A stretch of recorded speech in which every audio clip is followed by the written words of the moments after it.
প্রথমে আমি 1 বাটি মতো বাসমতি চাল নিয়ে নিয়েছি। ভালো করে 2 থেকে 3 বার এইভাবে ধুয়ে নেব। এবার পরিষ্কার জল দিয়ে আধ ঘন্টা মতো চালটা আমি ভিজিয়ে রাখলাম। চালটা যতক্ষণ ভিজছে নিয়ে নিয়েছি পনির, এইভাবে টুকরো করে কেটে নিলাম। নিয়েছি মটরশুঁটি, ছাড়িয়ে নেব। আর বিনসটাকে একটু এইভাবে আড়াআড়ি করে কেটে নেব, দেখতেও ভালো লাগবে, তাড়াতাড়ি সেদ্ধও হয়ে যাবে। আর গাজরগুলো ছোট ছোট টুকরো করে কড়াইয়ে অল্প একটু রিফাইন্ড অয়েল গরম করলাম। পনিরের টুকরোগুলো হালকা ভেজে তুলে নেব। পনির বেশি ভাজবো না, তাহলে শক্ত হয়ে যাবে পনির।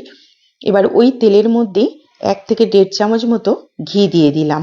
ফোড়নে দিচ্ছি একটু দারচিনি, একটু গোলমরিচ, 2 থেকে 3টে মতো ছোট এলাচ আর কয়েকটা লবঙ্গ।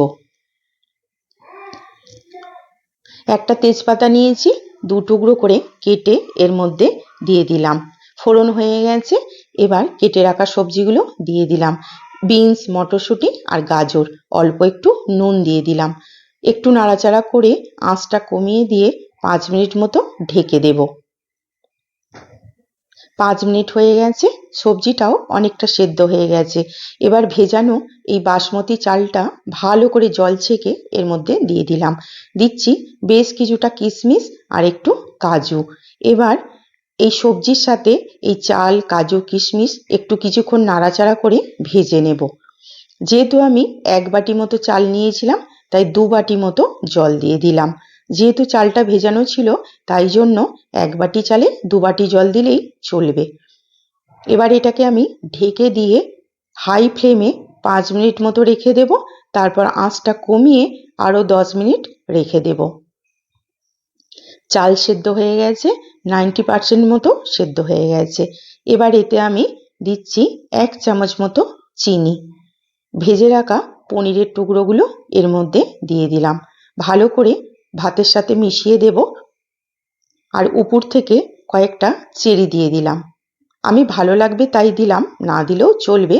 এবার আঁচটাকে একদম সিম করে 5 মিনিট মতো ঢেকে রেখে দিতে হবে। তবেই কিন্তু এত সুন্দর একটা ঝরঝরে পোলাও রেডি হয়ে যাবে। আমার বৃহস্পতিবার পুজো করে উঠতে দেরি হয়ে গেলে বা যে কোনো তাড়াহুড়োর দিনে খুব সহজেই এটা বানিয়ে ফেলি। সঠিক মাপ আর সঠিক পরিমাণ দিলে একবারেতে কড়াইতেই এত সুন্দর একটা ঝরঝরে পোলাও খুব সহজেই তৈরি হয়ে যায়। দেখুন কতটা ঝরঝরে হয়েছে। ভালো লাগলে একটি লাইক করবেন, কমেন্ট করবেন আর আরও রেসিপি দেখার জন্য আমার চ্যানেলটিকে প্লিজ সাবস্ক্রাইব করবেন।